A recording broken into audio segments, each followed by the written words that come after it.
Bem-vindos, pessoal, a mais um podcast Metro Quadrado com Casal Mioto. Hoje a gente está aqui com mais um especialista e de uma área que também, né, não é tão vista, que aparentemente ela não é vista, mas é o que permite que o arquiteto possa criar aquela área integrada, aberta, sem vigas, né?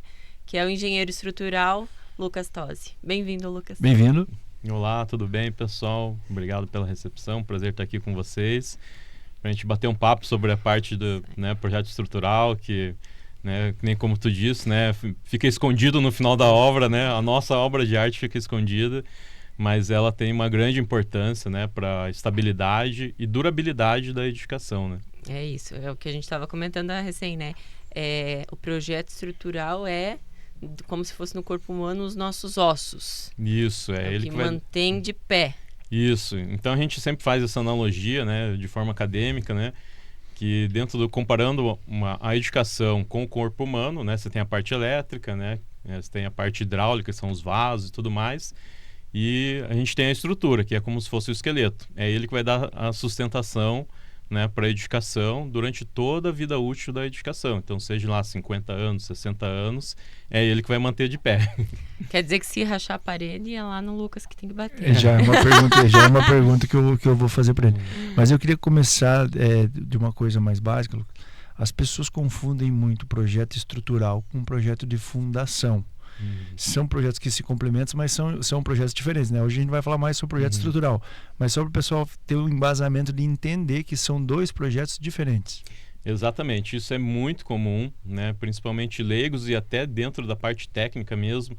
É comum os profissionais às vezes contratarem o estrutural achando que vai receber junto à fundação, mas são duas disciplinas totalmente diferentes, Tanto a metodologia de cálculo, elas são disciplinas muito diferentes de você se calcular. Você não tem softwares integrados, então, por exemplo, você usar para a parte de fundação não é o mesmo software que você utiliza, por exemplo, para a estrutura. Então, são disciplinas bem distintas, que você tem que diferenciar. Então, normalmente, você tem um profissional que vai fazer o projeto de fundação e você tem um profissional que vai fazer o projeto estrutural. Às vezes coincide que o mesmo escritório acaba fazendo as duas, mas não é comum. São serviços... Porque, me corrija se eu estiver errado, projeto estrutural é todo o esqueleto da obra que vai possibilitar, que vai dar, principalmente ao arquiteto, a liberdade porque tudo que ele faz precisa ser sustentado por alguma coisa, e é exatamente pelo projeto estrutural.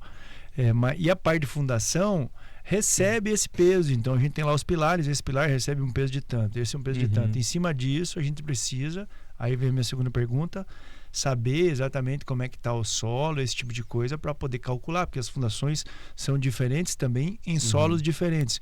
Qual que é a importância da sondagem nesses projetos aí? Então, é muito importante que a fundação ela trabalha muito com o estudo do solo, coisa que a estrutura ela não tem, Então, essa parte de estudo de geotecnia, ela tem muito peso. E o solo, ele tem muitas variáveis, Ele é um elemento que a gente não sabe, ele está lá no fundo, então a gente não tem como saber se é um solo resistente, se não é. Ah, o meu vizinho é bom, o meu não é, ou é igual ao do meu vizinho, às vezes não é, Então, a gente já teve N casos, que a gente já participou, de o solo em poucos metros dar uma variabilidade muito grande de resistência. Então, projetos que a gente trabalhou aqui relativamente no centro de Cascavel e que o solo era péssimo, péssimo. Tivemos que até repetir a sondagem para ter certeza que realmente era aquilo lá. Então, mas daí o legal é que isso não interfere no projeto estrutural, vai mudar o projeto de fundação, por isso que são projetos que se complementam. A estrutura permanece a mesma, mas a base, que é a fundação que vai sustentar isso, é que muda. Isso, E aí o ensaio de SPT, ele justamente vai dar esses parâmetros para o projetista de fundação poder fazer o dimensionamento da estaca, Qual que é a profundidade, qual que é o diâmetro. E já aproveitando, até fazendo um parênteses, que eu tive até uma conversa com um cliente meu recentemente. Ele está construindo um barracão de 12 mil metros quadrados. E ele está lá falando, as estacas deu com um diâmetro bem grande, E no projeto de fundação, a participação da resistência lateral da estaca, ou seja, no perímetro da circunferência, ele é maior do que o de ponta, né? Então a gente acaba, no cálculo, a gente acaba praticamente ou desconsiderando, né? A norma tem alguns parâmetros, mas a gente não aproveita 100% da resistência de ponta, porque a gente não sabe o que tem lá embaixo, claro. né? E às vezes está muito fofo, né? Pode ser que não tem compactação, né? Uma estaca, aí acaba tendo uma camada que ela não está compactada. Isso pode dar recalque na casa. Exatamente. Então agora vamos voltar para o assunto principal nosso, que é o projeto estrutural.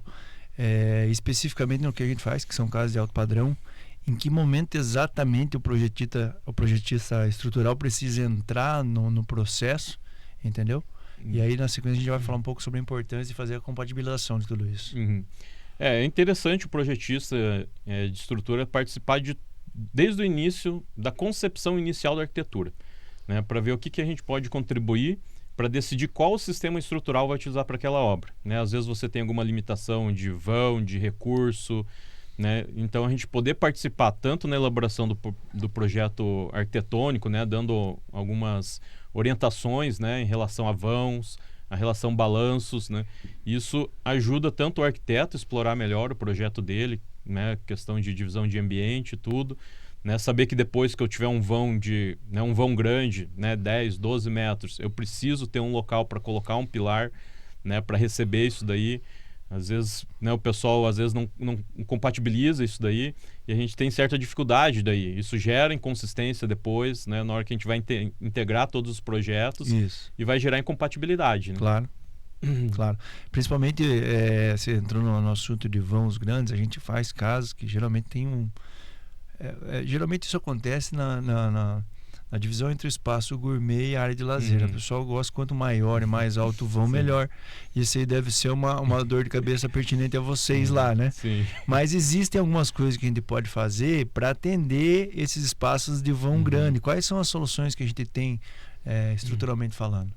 Estruturalmente falando, né, quando você tem um vão grande, hoje a gente tem a proteção, né, que é um sistema que ele existe há muito tempo, mas ele, vamos dizer assim, ele está ganhando corpo dentro das edificações residenciais, né, relativamente recentemente, né, mas a proteção ela auxilia justamente a gente a vencer esses grandes vãos, né, então ele é um aliado, é uma ferramenta a mais que nós temos, né, para conseguir vencer esses vãos, porque ele vai, o grande problema do concreto é a tração. Né? Então, quando você tem um vão muito grande, o concreto ele vai tracionar. Certo. E ao contrário de que muitos clientes pensam, nossa, tem muito aço, né? Dá para construir um prédio. O problema, normalmente, é a fissura. E não é assim o colapso da edificação. Né? Eu já cheguei em muitas obras, né? E a gente explicar por quê. A fissura ela é muito fácil de acontecer. Porque o concreto ele fissura a tração muito fácil. A fração, exatamente. A tração muito fácil. Então a gente tem que controlar isso daí. E já a proteção ela vem justamente uma carga, né, que a gente aplica normalmente nas extremidades, justamente para comprimir aquela parte que deveria estar tracionado. Isso. E isso daí faz a gente aumentar o vão, né, trabalhar com vãos maiores. E daí quanto que chega a esses vãos? A gente já fez vão de 22 metros já, com carga de 600, 700 quilos por metro quadrado, né? Então que era um centro de eventos, né? Então, sim, dá para conseguir bastante coisa.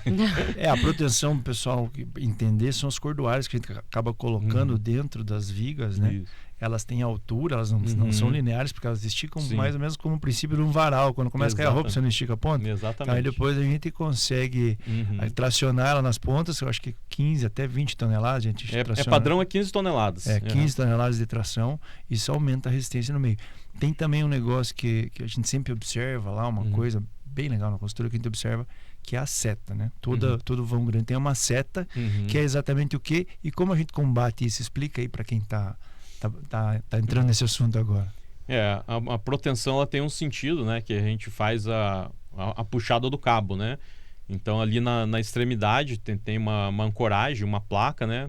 Que nem tu falou, tem a cordoalha, né? Que a gente faz o tracionamento dela e quando ela tenta voltar, né? Porque a cordoalha trabalha no regime elástico, né? Como se fosse um elástico de borracha.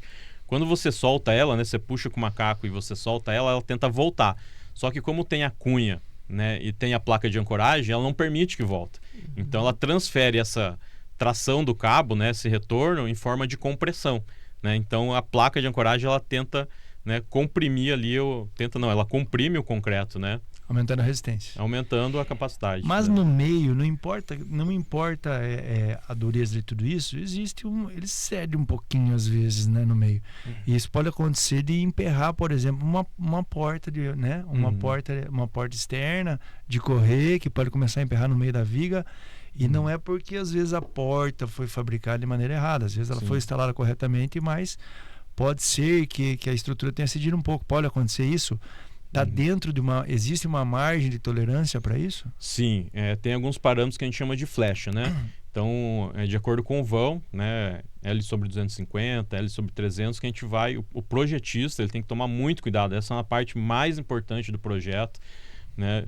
Onde você tem que controlar essa deformação da viga, né, que seria porque ela vai existir. Ela vai existir, só que ela tem que estar dentro do parâmetro normativo, né? Isso. E tem que ter o bom senso do calculista, tá? Claro. Então nem sempre a norma, né, ela tem de tudo. Às vezes você tem que usar a tua experiência, o bom senso, assim, não, eu vou trabalhar com um elemento mais rígido aqui, porque tem uma porta, tem uma parede. Isso. Né? E depois de anos de experiência também, a gente foi aprendendo lá na construtora a fazer a contra-seta, né? Às vezes a gente tem uma viga num vão muito grande e eu tô espaço pra gente, ó, você tem uma seta de 1,5 cm, 2 centímetros no meio. Então o que a gente faz? É super interessante isso. A gente não faz a armação da viga linear, a gente deixa o meio 2 centímetros mais alto, porque a gente sabe que depois, quando ela atingir a resistência, a gente desformar, ela vai baixar 2 centímetros, e aí a gente consegue um alinhamento perfeito. Né? Isso é muito legal, porque isso é a sinergia entre o projeto estrutural e o pessoal da execução, que garante a qualidade final do produto. Isso, é importantíssimo a execução, ela seguir onde for especificado as contraflechas, que é justamente isso. Quando ela entrar em trabalho, que a gente fala, né, ou seja, todos os carregamentos, móveis, né, estiverem atuando, então ela vai ficar linear. Né? Isso é bem característico em ponte, né, em viga longarina de ponte. Quando você vê uma viga, eles protendem ela ainda no chão, né? Você vê que o meio dela, ela não encosta no chão, né? Ela fica arqueada. E quando eles colocam essa viga longarina de ponte, né, na posição, ela vai ficar reta, né? O que acontece exatamente, né, nas residências também. Exatamente. Existe também uma importância grande do projeto estrutural no que tanto que a Letícia estava falando no começo, que são as fissuras, trincas e rachaduras, né? Qual que é a relação do projeto estrutural com isso? Porque às vezes é uma fissura de parede, mas às vezes é realmente uma fissura estrutural que precisa ser tratada. E tem tratamento isso depois que já aconteceu na obra? Como é que funciona isso daí? As fissuras é muito comum elas acontecerem, mesmo porque a gente trabalha com um processo muito arcaico ainda. Se for ver, a gente empilha tijolo, né? Então, a estrutura ela tende, depois que você executa ela, durante normalmente os 2 primeiros anos, ela tem uma acomodação que a gente fala, né? Então ela vai se acomodando, né, tanto no solo, os carregamentos. Isso daí pode causar algumas fissuras, né? Quando é estrutural, a gente chama de fissura geométrica, né? Ela é bem característica, assim, né? Então ela normalmente tem uma abertura um pouquinho maior, né? Então ela ou é inclinada ou ela é bem reta, né? Que a gente chama de fissuras geométricas. Tem como tratar, né? Então você vai ter que... Existem vários tipos de tratamento, né? Mas o mais comum é você abrir a parede, né? Vai chegar lá no reboco, né? Por isso que é importante você controlar no projeto, né? Para que ela não surja depois. Você vai colocar normalmente uma tela metálica, né? Própria para isso, galvanizada, porque ela não pode reagir com cimento, com cal. Sim. E depois você vai reconstituir, né, o acabamento, né, tanto a argamassa, né, e a parte final. Então... Essa questão de resistência também é da engenharia estrutural. É você que vai me dizer assim, aqui você precisa usar tal concreto, aqui tal concreto, que não é só um concreto. Né? Não. Sim. A Letícia já está ficando clara. Daqui a pouco eu já posso dar já dá uma obra para ela já. Isso vem já da engenharia estrutural. É você quem vai me dizer, não, aqui precisa ser isso por conta dessa inclinação, desse peso e tal. Sim, é o calculista que ele vai definir o FCK, né, que é a resistência do concreto para a obra. E depende, normalmente a gente tenta seguir um padrão, né? Baldrame, vigas, pilares, tudo mesmo. Mas dependendo de projetos mais arrojados, às vezes a gente precisa principalmente por causa das lajes, das vigas, a gente trabalhar com FCK maior, justamente para evitar fissuração, para você ter uma resistência maior, né, trabalhar com a proteção. Então a gente acaba elevando isso daí. E na obra é muito importante, né, o executor ele está controlando essa resistência na obra, né, o caminhão que chega, realmente verificar se aquele concreto vai estar com a resistência adequada, né? Deslampe, né? A gente faz toda a carga, precisa fazer a corpo de prova, acompanhar a resistência do corpo de prova. O corpo de prova, pedir depois os resultados, né? O laudo. Então a gente já passou diversas situações onde, inclusive de prédios, obras, né, bem complexas e onde não atingiu a resistência. Então, aí você tem que vir com um projeto de reforço em cima, a obra acaba paralisando porque você tem que resolver isso. Eu acho que você falou duas coisas super importantes que as pessoas precisam entender. Primeiro, por norma, né? Depois de uma casa pronta, ela tem um adensamento ali, ela pode recalcar. Nos 2 primeiros anos é o período mais crítico, né? Sim, depois, normalmente, ela se estabiliza e permanece. Pequenas fissuras podem acontecer, então, nesse período, mas tem que ser tratadas da forma correta. É isso? Então, as pessoas não precisam se desesperar. Nossa, minha casa vai cair, às vezes, né?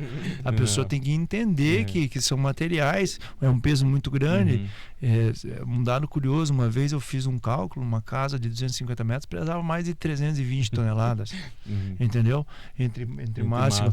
São 320 toneladas. É bastante. Se você imaginar que um carro tem 1.600 quilos, são 200 carros empilhados para construir uma casa. Exatamente. Quem que sustenta tudo isso? É o projeto estrutural.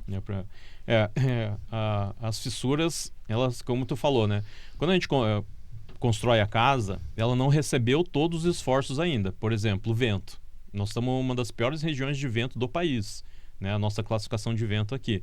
Então, quando ela tiver chuva, vento forte, vibração, então essas ações, né, elas vão ocorrer durante o tempo. Então, e aí a estrutura ela pode dar aquela acomodada. Apesar de ela ter sido dimensionada para isso, né, mas ela pode refletir na alvenaria, por exemplo, né? Isso também interfere, por exemplo, onde é o lugar, que nem você está falando aqui em Cascavel, a questão do vento. Mas se for perto, assim, de onde passa muito caminhão, carga pesada, também pode interferir, então. Sim, bastante. Então, se você tem uma região onde passa, né, por exemplo, ônibus ou caminhão, ela vai sofrer bastante interferência. Ou mudança, né, de via. Né? Antigamente era uma via de 2 mãos, né? A gente está tendo bastante na cidade, né? Vai virar mão única. O fluxo de veículos se torna mais intenso, isso gera mais vibração e pode levar à fissuração também. Sobre vibração é interessante, porque às vezes acontece na laje, né? Você está andando, sente vibrando. O projeto estrutural pode combater isso? Pode, em projetos, em edificações muito esbeltas, né? Que a gente fala, que são vãos grandes, né? Com pilares e vigas mais estreitas, protegido, a gente também tem que controlar a vibração. Né? Obras prediais também, a gente tem uma preocupação bem grande, que é a questão de vibração, mas em obras residenciais também, quando você trabalha com vão grande, né? Você tem que controlar isso, porque na própria escada, né? A escada autoportante, você tem o pisar, né? Se ela não tiver a rigidez adequada, ela dá aquela sensação de vibração. Então, o calculista ele também tem que verificar isso daí também no projeto. Então, para a gente se proteger de todas essas coisas, qual que é o conselho, as coisas imprescindíveis que você diria que um cliente ou mesmo, né, um arquiteto ou quem vai executar precisa se atentar para poder minimizar esses riscos? Acho que partindo de um bom projeto, né, a experiência do escritório que vai fazer de acordo com a complexidade da obra que ele está encarando, né? Então isso é importante, porque obras de alto padrão, elas são complexas, até a gente estava conversando antes, às vezes é mais complexo do que um prédio, às vezes, né? Então você tem muitas ligações que num prédio provavelmente você não teria, né? Então você ter um bom projeto, acho que é um ponto de partida. Executar fielmente aquilo lá que está projetado, né? Então não inventar nada, não decidir em obra, né? Qualquer dúvida, né? Chama o calculista, né? Ver o que essa ferragem, se está certo ou não está. Verificar a experiência do pessoal que está executando, acho que é um ponto muito importante, porque a gente parte da premissa que o profissional que está lá, ele sabe tudo, né? O mestre de obra, o pedreiro, e muitas vezes não, né? Então ele não sabe identificar onde vai aquela armadura. Sim. Já tive várias situações, né, onde tanto o engenheiro, o mestre de obra, o pedreiro, pô, Lucas, onde que vai essa armadura? Sim. Né? Então, saber a expertise da pessoa que vai executar esse projeto, acho que conta bastante. Não precisa tudo isso. Não precisa tudo isso. Fiz a vida inteira assim. A vida inteira assim. Exato. Pode acontecer. Eu acho que é mais ou menos por aí mesmo. E vamos lá, e por exemplo, piscina. Precisa de um projeto estrutural também, que tem muita gente que hoje já faz sempre assim, vou fazendo. Existe uma importância grande no projeto estrutural de uma piscina? É importante o projeto porque ele vai estar lidando com os vários esforços, né? Principalmente de empuxo, né? Você tem o empuxo da água, tem o empuxo da terra, que muitas vezes ele interage com a estrutura da edificação. Então, você avaliar isso daí é importante, porque tanto a edificação pode influenciar na piscina, né? Por exemplo, uma acomodação do solo, ele pode gerar um bulbo de tensão, e se esse projeto da piscina não levar em consideração ou não estiver bem dimensionado, ela pode fissurar. E aí, fissura em piscina é o caos, né? É uma dor de cabeça para tratar. É uma dor de cabeça, né? Então, é importante você ter esse projeto justamente para... como eu disse, às vezes não vai cair a piscina, né? Não vai desbarrancar a parede, mas ela pode fissurar. E aí, a fissura, sim, que ela é muito comum de acontecer. Então, vamos lá. Coloca estaca na piscina ou deixa ela solta num solo bem adensado? Vamos ver se eu estou fazendo certo agora. Vai depender do solo. Muitas vezes você consegue fazer, na maioria dos casos, você consegue fazer a piscina em cima do solo. Tá? Dependendo do solo. Um radier, né? Um radier. Ele vai funcionar como se fosse um radier. Primeiro que você já vai cortar aquela camada superficial com menos resistência. Claro. Então ela vai estar ali já no 2º metro, provavelmente. Aí você já atinge uma camada mais resistente, né? Então ele vai funcionar como um radier. E ele não tem cargas concentradas, né, a piscina, né? Por exemplo, a edificação você tem o pilar, né? Na piscina é uma carga distribuída, então ela acaba dissipando em toda a laje. Se o solo for bem ruim mesmo, uma camada mais profunda, aí pode se estaquear, né? Mas também é possível de fazer ela só sentada também no solo. Uma vez conversei com um especialista em piscina e ele me trouxe uma teoria que eu achei interessante. Ele falou, Márcio, a maior força são nos cantos, né? Sim. Pela frequência da água. Então ele falou, e a piscina, ela realmente pode assentar depois de um tempo.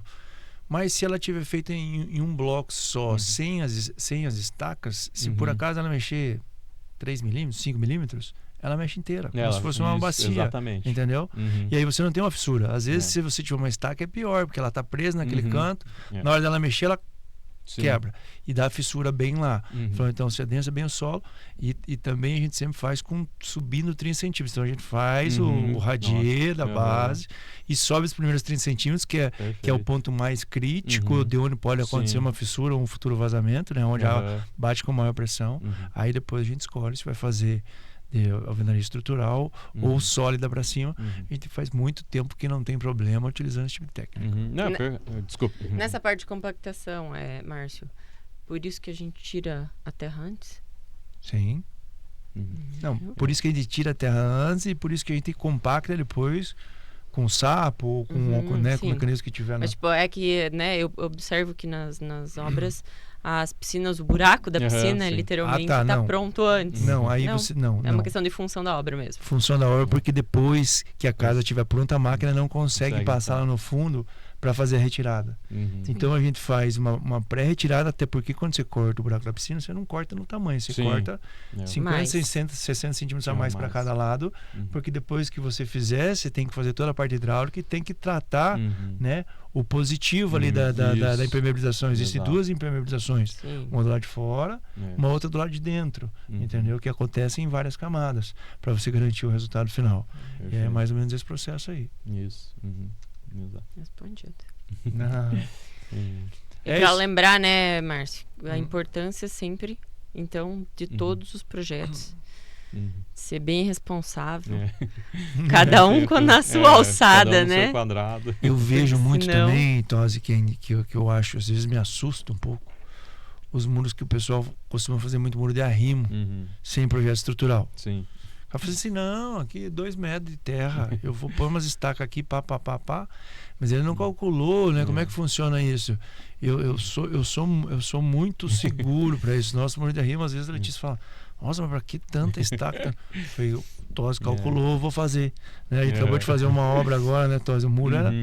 mas tinha 2,40 metros no fundo de terra. Você imagine 2,40 metros de terra molhado. Sim. Precisa de um cálculo estrutural super importante também, né, Tosi? Nossa, o muro de arrimo é o calço de qualquer calculista. Porque eles são pesados, né? Os carregamentos eles são altos, né? Se você pegar 1 metro cúbico de terra, é em torno de 1.800 quilos, então uma tonelada, quase 2 toneladas por metro cúbico. Sim. Né? E eu brinco com os meus alunos na graduação que eu já vi mais muro deitado do que de pé, né? Porque justamente isso daí, o pessoal não faz projeto, né? Acaba fazendo... O pedreiro faz. E o pedreiro faz, não, eu já fiz assim, deu certo. Tá, deu certo, talvez naquela ocasião, naquela situação. Pode ser que se você pegar o mesmo projeto em outro local, né, ele não vai funcionar da mesma maneira. E de novo eu volto àquele ponto, o seguinte, talvez o muro não caia, mas se ele se deformar 1 centímetro, ou ele vai causar muito dano na casa vizinha, ou ele vai causar muito dano na casa da pessoa. Dela própria mesmo. Dela mesmo, porque ele está segurando a contenção, né? Está segurando aquele solo. Então, se o muro se deslocar um pouco, ele vai refletir em algum local. Então, por isso a importância de ele ter uma rigidez muito grande. Por isso que os coeficientes de segurança eles são, né, mais robustos, né, quando a gente está falando de contenção. Estaca, às vezes a gente faz bloco com 2 estacas para fazer o muro de arrimo. É uma estrutura robusta. Você fala, mas é só um muro. Mas espera aí. E eu já, agora mesmo a gente começou a fazer uma obra, o muro do vizinho era muito sensível, cara. Tanto que eu pedi um laudo de vizinhança, tava bem abaulado. Falei, quebra, faz tudo de novo. Não é um risco que não pode correr, né? Isso. E a questão do muro, você tem um binário de forças, né? Então, quando o solo ele vai atuar, ele vai tracionar uma estaca e vai comprimir outra estaca. Então, é sempre importante você trabalhar com 2 estacas no muro, né? Porque quando o solo ele vai, né, atingir, né, um empuxo, né? Então, ele vai rotacionar. Então, uma estaca comprime e a outra traciona. Né? Então, não são as 2 comprimidas nem as 2 tracionadas. Então, o pessoal acha que, não, mas para que 2, né? Então, qualquer livro que você pegar vai recomendar você sempre trabalhar com 2 estacas para ter esse binário, né, de força. Isso é uma curiosidade que eu aprendi há muitos anos atrás, que sempre me chamou a atenção e sempre que eu vou na obra eu lembro. Porque a estrutura é feita basicamente de concreto e ferro, né? Um é a resistência à compressão e outro é a tração. Me corrija se eu estiver errado. Exatamente isso. Então vamos lá, quando a gente está com um prédio de pé, que as pessoas não entendem por que vai mais ferro, menos ferro, vai concreto. Porque se a gente pegar uma barra de concreto e tentar tracionar ela, uma barrinha fina, você põe 8, 10 mil quilos e ela não traciona. Se você pegar um concreto, nem precisa ser tão fino, pode ser até mais grosso um pouco, facilmente tracionando ele arrebenta. Mas a compressão é diferente, a barra facilmente ela dobra. Mas o concreto, na tração, ele é muito mais resistente que a barra. Então eles se completam, não é isso? Exatamente. O concreto, a resistência à tração do concreto, ela é estimada como 10% da resistência à compressão. Então, se você tem um concreto de 30 MPa, olha aí, a resistência à tração desse concreto vai estar em torno de 3 MPa. Se você pensar que um tijolo ele chega em torno de 1 MPa, né? Então, o concreto à tração, ele tem basicamente a resistência ali de 3 tijolos, mais ou menos, o que é muito baixo, comparado ao que ele resiste à compressão, que aí ele resiste 10 vezes mais. 10 vezes mais. Então, esse normalmente é o X da questão, né? O concreto ele não é bom à tração. E a gente tem que combater essa tração do concreto, né? E já o aço não. Por isso que a gente fala que o concreto e o aço é o arroz com feijão. É o casamento perfeito, porque o aço ele vai justamente suportar essas tensões de tração que vai ter dentro do concreto. É fácil de entender isso, de imaginar um prédio. Tá? Quando o vento vem do lado de cá, existe uma força de tração aqui, uma força de compressão do outro lado. Exato. Quando ele vem do outro lado, acontece ao contrário. Exato. Então, cada um está trabalhando na sua capacidade. Aqui está resistindo a compressão e aqui está resistindo a tração. Exatamente. Interessante isso, né? Física. Viu só? Que eu não aprendi em física no ensino médio. Entendeu? Aprendo com o marido. Show de bola. É muito legal. A construção civil tem essas nuances aí que a gente acaba... Que a gente que gosta, né? Acaba entrando aí. Conta uma pra nós, você que já viveu muito isso, é uma situação inusitada aí no ramo das fundações e estruturações aí. Vixe, hoje a gente trabalha bastante com recuperação e reforço também, né? Uma das nossas áreas do escritório. Inclusive a gente está fazendo o reforço da ponte do Rio Piquiri, né? Que é o maior reforço do sul do Brasil hoje. Toda a ponte, né? São mais de 1.000 metros quadrados de fibra de carbono. Então, assim, a gente já vivenciou bastante coisa, assim, quando a gente chega na obra assim com o plano, fala assim, meu Deus, como que não caiu antes? Eu falo, Né? como é que tá de pé ainda? Mas tem uma que me marca muito, né, que já faz um tempinho já, uns 8, 10 anos, que foi um pilar, ele explodiu assim, literalmente ele colapsou o pilar. Tinha um pedreiro, ele estava fazendo uma reforma no piso, que não tinha nada a ver com o pilar, e o pilar, com o pé direito duplo de 7 metros, ele acabou colapsando, né? Ele falou que o barulho foi como se fosse de um rojão, né? Então, ou seja, ele literalmente explodiu. E aí a gente entrou com todo o projeto e execução do reforço. A edificação tem 3 pavimentos, né? Mais o ático lá. Então, literalmente, a gente demoliu os pilares, escoramos toda a edificação, uma edificação mais ou menos 2.000 metros quadrados. Nossa. E o térreo era pé direito duplo, então, né, foi um escoramento bem robusto, né, com umas escoras, não essas que a gente está acostumado a ver, né, e a gente demolimos toda uma linha de pilares da edificação, né, para refazer toda essa linha, né, que Caramba! E foi bem complexo, assim. Que trabalheira. Era uma edificação mais antiga? Ela era antiga, ela tinha uns 30 anos. Já. Mas não é regra, né? Então, assim, não. Lembra que trabalhando bem com o que se deve, o que se é recomendado, as edificações duram... Outra coisa legal de a gente falar para as pessoas que vão na obra entender. Eu não consigo uma resistência muito grande fazendo concreto na betoneira. Concorda? Sim. Como é que é isso daí? Porque a gente lá na obra, quando tem concreto com um FSK mais alto, a gente pede usinado. Sim. Para garantir, porque lá eu vou receber o corpo de prova, tem uma nota fiscal, vou ter um teste de resistência depois para certificar que aquilo estava em acordo com o projeto estrutural. Sim. Porque no que tange segurança da obra, talvez a gente esteja falando da parte mais importante da obra, porque afinal de contas é o que vai manter tudo em pé depois. Que quebrar a parede, tirar daqui, pôr para lá, a gente pode refazer depois se precisar com muito mais facilidade, né? Como é que funciona? A partir de quanto você acha que é importante a gente pedir o concreto usinado, onde que eu posso usar, ou de betoneira, onde que eu posso... Tu tem esse conhecimento aí, Tony? Acho que todo concreto, né, acima de 20, 25 MPa, ele tem que ter um traço, né? O concreto, na verdade, todo concreto que é para fins estruturais, ele tem um traço, que é como se fosse uma receita de bolo, né? Vai tanto de cimento, tanto de pedra, tanto de areia, água e aditivo, se for o caso, né? Então é importante que você, toda construtora, né, ter esse traço, né, ter esse controle, né? Porque às vezes, por mais que você usou usinado, às vezes faltou um pilar, uma viga, você tem que rodar na betoneira e você ter, a gente chama de carta traço, né? E você consultar ali a tua receita. A partir do momento já que você tem concretos acima de 30 ou mais MPa, você já precisa de aditivo, né? Então, você ter esse controle de dosagem do aditivo no concreto já se torna um pouquinho mais complicado, né? Coisa que já o mestre de obra já não tem tanta facilidade, né? Saber essa dosagem certa. Então aí já é importante você pegar uma concreteira, né? Que você tem o controle tecnológico, eles fazem isso todo dia, né? Então ele já tem o aditivo dele, que ele conhece, né? Os materiais dele. Então acho que a partir né, já do 30 MPa, acho que já cresce bastante a importância de você ter esse concreto usinado, seja para pilar, seja para viga, né? Seja para laje. Por questão também de volume, né? Você vai precisar, como é que o pessoal da obra vai ficar batendo? Bastante, cara. Senão vai algumas betoneiras, né? Só uma pergunta, o aditivo que você fala é aquelas fibras que a gente viu no... Aquele é um dos aditivos possíveis, existem N aditivos, né? A gente, por exemplo, na viga baldrame, a gente às vezes adiciona cristalizante para melhorar a impermeabilização, que aí mais adicionada a impermeabilização que a gente faz com a manta líquida, a gente tem praticamente uma certeza de que por baixo essa infiltração não vai acontecer, que é bem desagradável. Mas existem vários tipos de aditivos, né? Tem vários, né? Os principais são o cristalizante, como tu falou, né? De impermeabilização. E o que se usa muito são os plastificantes, né? Onde você vai reduzir o fator água-cimento. Porque quanto maior a quantidade de água no teu concreto, menor a resistência.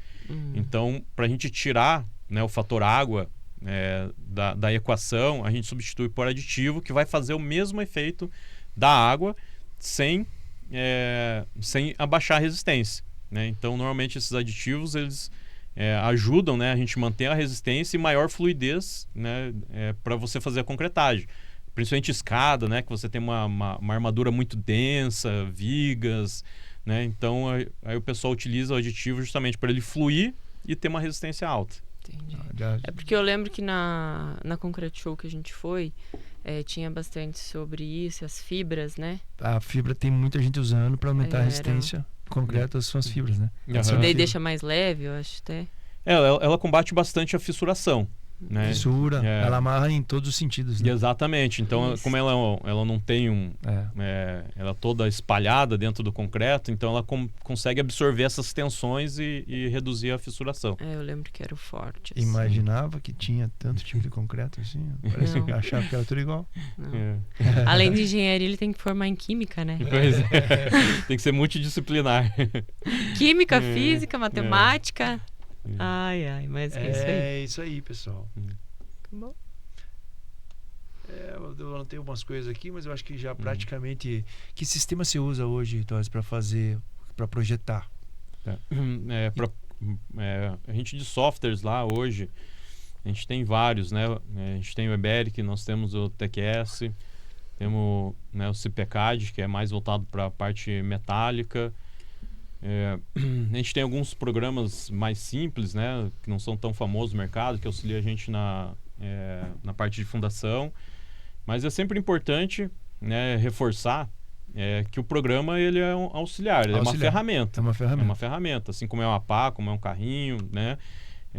Então você saber extrair o melhor dessa ferramenta, né? A gente fala não tem melhor software ou pior software, né? Tem melhor ou pior operador. Exatamente. Então, quanto mais você consegue extrair daquela ferramenta, é melhor. Hoje a gente acaba dando prioridade, né, para os softwares da Auto QI, porque eles são multidisciplinar. Então, você faz o elétrico, o hidráulico, né, pré-incêndio, o gás, você consegue fazer tudo, interagir entre eles. E aí tem hoje o Visus também, que é um software de orçamento. Sim. Então, essa integração, muitos clientes buscam isso daí. Né? Mais assertivo, né?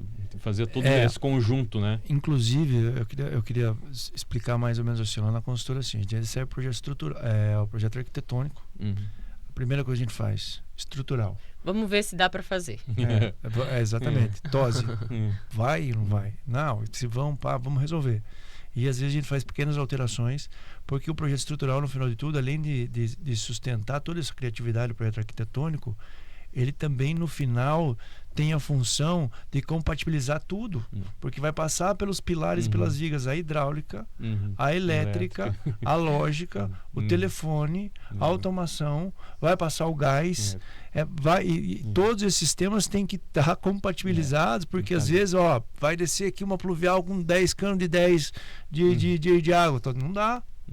Temos que achar outro lugar. Então, aí o arquiteto fala, não, mas também não dá para pôr uma viga ali. Então, essa compatibilização é extremamente importante, porque evita retrabalho no futuro, né? E evita desperdício de tempo e que é hoje o nosso ativo mais precioso, e de recurso financeiro, porque às vezes tem que voltar. Então, é muito importante esse planejamento. Às vezes a gente perde um pouco mais de tempo, os clientes têm um pouco de ansiedade para começar a obra. Sim. A gente perde um pouco mais de tempo agora, mas ganha em tempo e dinheiro depois. O retrabalho ele gera muito custo e tempo, né? Então, ainda o brasileiro está acostumado a projetar em curto período e executar em grande período. E os países desenvolvidos já deram uma surra, né? E nós já provando que você tem que passar mais tempo projetando do que executando. Né? Então, por quê? Para você pensar em cada detalhe, né? Como que vai aquela pingadeira, onde que vai, né? Como que isso vai compatibilizar, para não chegar na obra você não ter que decidir, né? Você só ter que se preocupar em executar. Né? E não ter que revisar projeto, né? E tem que voltar uma etapa. E isso gera uma insegurança interna muito grande. Às vezes a gente recebe projetos prontos, com o estrutural já vem pronto. E às vezes não tá legal, cara. Aí eu já aconteceu algumas vezes, Tosi, dá uma olhada nesse projeto aqui. Tem alguma coisa errada. Quer que eu faça de novo? Eu falei, não, só dá uma olhadinha aí, cara. Aí ele fala, não, então vou dar uma olhada. Aí ele fala, tem uns pontos críticos aqui e tal. Eu falei, o que a gente pode fazer para melhorar? Daí a gente passa a sugestão, porque não é todo mundo que tem a expertise e a experiência, né, para trabalhar em obras com um grau de complexidade um pouco maior. Porque quando você vai vindo da base, casas pequenas e mais simples, é uma coisa. Quando você começa com grandes vãos, grandes balanços, às vezes em cima daquele balanço tem 3, 4 suítes lá em cima. Isso pesa e não pesa igual. Um canto pesa mais que o outro. Quem resolve isso? É o estrutural que resolve, entendeu? E é uma preocupação muito grande, porque uma família que vai viver ali, igual você diz, tem uma relação direta com a longevidade da obra, né? Com a durabilidade, né? Então, depois, se isso dá um problema para você arrumar, o custo é muito caro. É isso aí. É isso aí. Beleza. Bom, queria agradecer hoje nosso convidado, Lucas Tosi. Fica à vontade também para convidar o pessoal para seguir nas redes sociais. Onde que o pessoal encontra você, Lucas? Pois é, nossas redes também. Graças a Deus a gente sempre teve uma demanda muito grande de serviço, mas a gente tem lá, né? Volta e meia a gente publica alguma coisa lá dos nossos serviços ali, né? Tosi Eng, né? Acha a gente lá. Mas hoje a gente tem mais indicações, né? De clientes. Tosi, esse começo de ano aí a gente deu uma apertada, né? Deu. Tava trabalhando sábado, domingo, Tosi, precisamos começar a obra, cara. Falou, pera, já te mando, é terça, é quarta. Pau. Esse começo de ano foi... Nossa, nem sei, acho que já estavam 5 projetos rodando, acho, lá, né? Simultaneamente, né? Simultaneamente. Eu falei pro Marcelinho, meu Deus, agora a gente só tem casa começando. Tá todo mundo louco. Né? Tá bom, é isso aí, Tosi. Muito obrigado pela tua participação. Muito obrigado por compartilhar um pouco do teu conhecimento com a gente aí. E vamos seguir junto nessa caminhada aí. Eu que agradeço. Um abraço, pessoal. Um abraço.